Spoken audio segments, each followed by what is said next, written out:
हर वर्ग में एक होड़ है कि वो आपके साथ आए, आपके साथ जुड़े। तो ऐसे में वरुण पुरोहित जी, 24 का ये जो चुनाव है वो इतना आसान नहीं होने वाला है, कतई नहीं होने वाला है, क्योंकि जिन लोगों के सहारे आप 24 की नैया पार लगाने की तैयारी कर रहे थे वो तो ये कह रहे हैं कि हमको मोदी जी कबूल हैं और वो उन्हें जिताने की अपील कर रहे हैं। हिमानी जी, कांग्रेस इतनी मूर्ख तो नहीं ना 10-15% वोटों के लिए और सारे दूसरे जो बहुसंख्यक वर्ग है उसकी वोटों को छोड़ देगी।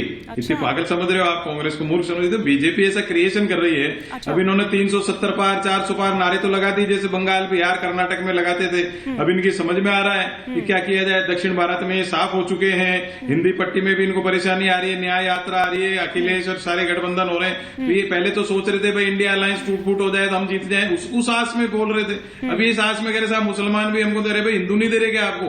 अगर हिंदू मुसलमानों के पीछे जा रहे तो हिंदू मुस्लिम क्यों करते हो दिन रात आप हर बात में? ये सब कहने की बात है। तो ढोंग प्रपंच पाखंड रचनाएं रचते जैसे रावण रचता था, वो एक कलरफुल अपनी पिक्चर बनाना चाहते हैं। अग्निवीर योजना सारे देश में जो युवा सेना में जाने का सपना संजोते हैं। मैं तो राजस्थान से आता हूँ, घर घर में लोग सेना में जाने की बात करते थे, सारे निराश पड़े हैं देश के अंदर। आप इनको चाय पकौड़े की सरकार बना लो, नाले से गैस बना लो, युवा सड़कों पे आया हुआ है। आज इनके नीति आयोग को सच है कि नहीं पता नहीं। तो युवा अगर सड़कों पर आया हुआ है वरुण जी, युवा अगर सड़कों पर आया हुआ है और उनकी परेशानी को आप इस हद तक अगर समझ रहे हैं, एक भी आंदोलन करते हुए नजर नहीं आए आप लोग, इस तरह से एक भी उस तरह से आवाज उठाते हुए नजर नहीं आए सिवाय टीवी डिबेट के। हिमानी जी बिल्कुल सड़कों पे आए। आज ही उड़ीसा में प्रदर्शन हो रहा है, कल परसों हैदराबाद में भी हुआ है, सब जगह हो रहा है, जयपुर में भी हुआ है। ये क्या है कि बीजेपी का क्रिएशन है। आज की बीजेपी अभी तो कह रहे पहले कुछ हुआ ही नहीं। ये तो अटल जी को ही नहीं मानते। जो लोग अपने पितामह को नहीं मानते, अटल जी अडवाणी जी को, उनसे क्या बहस करो आप? इनको तो सिर्फ एक दिख रहा है, हमने 2014 के बाद ही भारत का निर्माण हुआ है। राजीव गांधी जी आपकी बात पर कुछ कह रहे हैं सिद्धार्थ जी, फिर बाकी मेहमानों का 10 सेकंड का जवाब। राजीव गांधी जी का, अब पुरोहित जी की मानसिकता देखिए, वो कह रहे हैं कि आप मुसलमानों के पीछे जा रहे हैं, क्यों हिंदू आपको साथ नहीं दे रहा? अरे यही तो मानसिकता की कमी थी। हिंदू और मुसलमान मिलकर के इस भारत की प्रोग्रेस में साथ दे सकता है, पॉइंट नंबर 1। दूसरा, वो कह रहे हैं देश के युवा सड़क पे हैं। अरे वो 50-55 साल का तथाकथित युवा, उसको छोड़ करके कौन है सड़कों पे? उसको युवा मानना छोड़ दीजिए, आपको दिख जाएगा कि कोई भी नहीं है, वो युवा नहीं है भैया जो सड़क पे उतरा हुआ है। और तीसरी बात, अब इस देश की मूलभूत बातों पर जिस दिन बात करना शुरू करेंगे, बेरोजगारी मुद्दा नहीं है सिद्धार्थ जी। ठीक है। आप पुरोहित जी देश की मूलभूत बातों पर जिस दिन बात करना शुरू करेंगे, आपको एहसास होगा कैसे आपकी 12.6 की डबल डिजिट की इन्फ्लेशन 10 साल में भी नहीं आ पाई। आपको एहसास होगा कि कैसे सबसे ज्यादा ईपीएफओ में आज तक का सबसे ज्यादा, जितना आप इतिहास में करके गए थे उतना ही 10 साल में रजिस्ट्रेशन हुआ है, रोजगार का उतना सृजन हुआ है, सबसे ज्यादा स्टार्टअप्स आ रहे हैं, सबसे बड़ा इकोसिस्टम बना है, सबसे बड़ा इंफ्रास्ट्रक्चर बन रहा है। आप जाकर के आंख तो खोलिए, सड़कों पे निकलना नहीं चाहेंगे, देखना नहीं चाहेंगे तो कैसे हो पाएगा? ठीक है। इससे पहले कि मैं अमर जी का रुख करूं, मैं जरा एक बार फखरुल साहब का रुख करूंगी। फखरुल साहब, अब आपके पीडीए का क्या होगा? आपका पीडीए तो निकल लिया, वो तो कह रहा है कि भैया हमें कोई और ही कबूल है कर रहे हैं वो। पीडीए तो गया। देखिए हिमानी जी, मैं सभी धर्म गुरुओं का समाजवादी पार्टी हिमानी जी सभी धर्म गुरुओं का सम्मान करती है, और वो धर्म गुरु क्या कह रहे हैं उस पर हमें कोई टिप्पणी नहीं करनी, क्योंकि देश की जनता वो मुद्दों पे वोट डालती है। वो किसी मौलाना के, पंडित के या हम लोगों के, हम उनसे अपनी मुद्दों की बात करते हैं, हम उनके मुद्दे उठाते हैं तो उस पर वोट करती है। इसलिए किसी धर्म गुरु के टिप्पणी पे वोट लेने के लिए तो आप खूब आ जाते हैं। 2022 के विधानसभा चुनाव का जिक्र कर रहे थे, वो कह रहे थे कि चाहे नॉन मुस्लिम रहा हो या मुस्लिम रहा हो आपका कैंडिडेट, लेकिन मुस्लिम वोटों के साथ ही जीत कर आए हो। आपने क्या दिया बदले में? वो राज्यसभा की उन 3 सीट्स की बात कर रहे थे कि कम से कम उसमें तो हमारा हक बनता था। देखिए हिमानी जी, आप जिनकी बात कर रहे हैं मैं उन पर कोई टिप्पणी नहीं करना चाहता, इसलिए मैं चाहता हूं कि हम उन धर्म गुरु पे चर्चा ना करें। क्योंकि मुझे उन पे बात करेंगे तो बात बहुत दूर तक निकल जाएगी कि वो कहाँ हैं, किसके तरफ खड़े हैं, वो क्या बोलते हैं। इसलिए हम समाजवादी उन पे कोई टिप्पणी नहीं करना चाहती। हम तो भाजपा के सवालों का जवाब देना चाहते हैं जिनका आप सड़क पे देखिए निकल के। अरे सड़क पे निकलिए तो भाजपा के मित्र सड़क पे निकले थे। अभी 2 दिन पहले हजारों नौजवान सड़क पे थे। उत्तर प्रदेश में पर्चा लीक हुआ था ना, पर्चा फिर से परीक्षा होने जा रही ना, आप सड़क पे क्यों नहीं निकलते हो?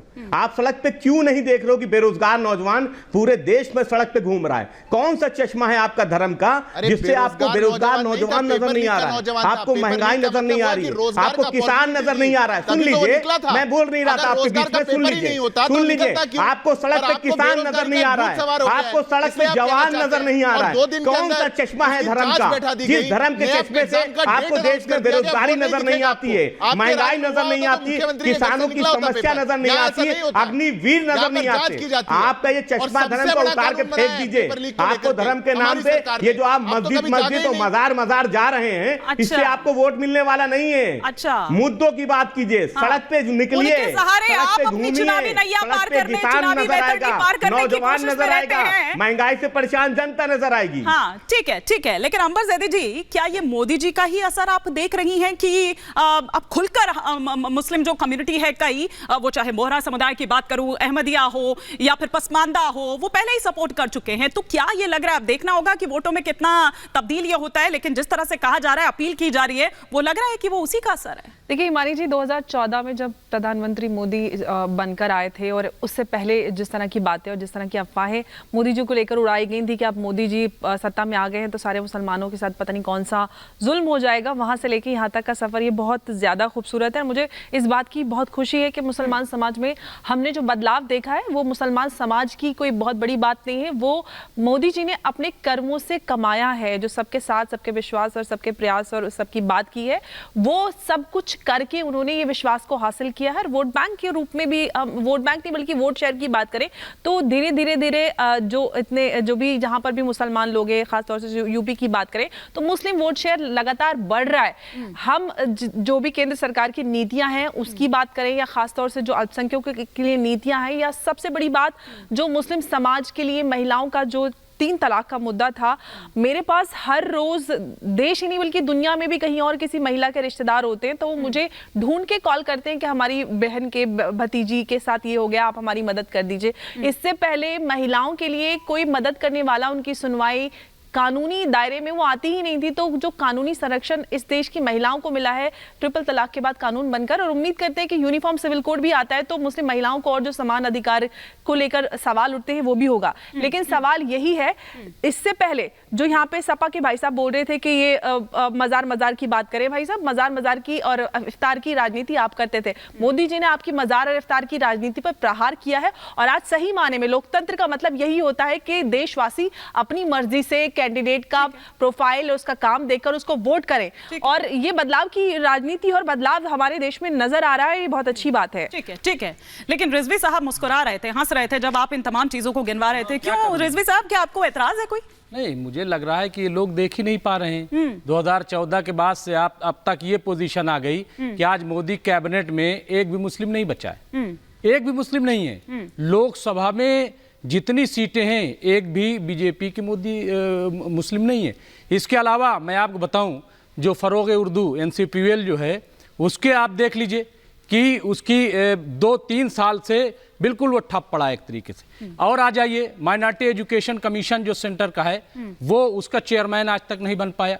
और आ जाइए माइनॉरिटी कमीशन की बात कर लीजिए, वहां पे जो सबसे बड़ी अकलियत है उसकी नुमाइंदगी नहीं हो रही है। इसके अलावा मौलाना आजाद फाउंडेशन, उसकी हालत जा करके आप देख लीजिए। तो ये समझ रहे हैं कि 3 तलाक सिर्फ वो एक कानून बन गया और 3 साल की सजा दिलाई जाएगी मुसलमानों को, तो इसलिए जो है वो बड़ा अच्छा कानून हो गया। 370 बड़ा अच्छा कानून हो गया, वो हट गया वहां से, तो बड़ा अच्छा काम हो गया। बिल्कुल जो नहीं, हम कह रहे हैं कि 3 तलाक ये कुछ नहीं। आप बताइए डेवलपमेंट, अरे मोदी कैबिनेट में कोई उल्लंघन करके आप, और जहां तक अपीसमेंट की बात है ना, ये अपीसमेंट जैसे अभी भाई साहब हमारे कह रहे थे, तो ये अपीसमेंट हम बार-बार प्रूव करनी पड़ती है। आप बेतु की बात करें तो आप आए तो आपने गोल पोस्ट चेंज क्यों कर दी, बताइए ना। सीधी बात कीजिए, अगर महिलाओं को उनका हक मिल रहा है, महिलाएं नहीं सवाल उठा रही है, सवाल बाद में उठाएंगे ना। अच्छा सुनिए ना, अंबर मैं आपको रोक दूं, एक सेकंड आप लोग बिल्कुल गलत है, फिर मैं भी बोलूंगा, आप बोल नहीं पाएंगे। रिजवी साहब ये तो इस्लाम में भी नहीं है ना, सुनिए ना, इस तरह से नहीं, इस तरह से एक एक करके, ठीक है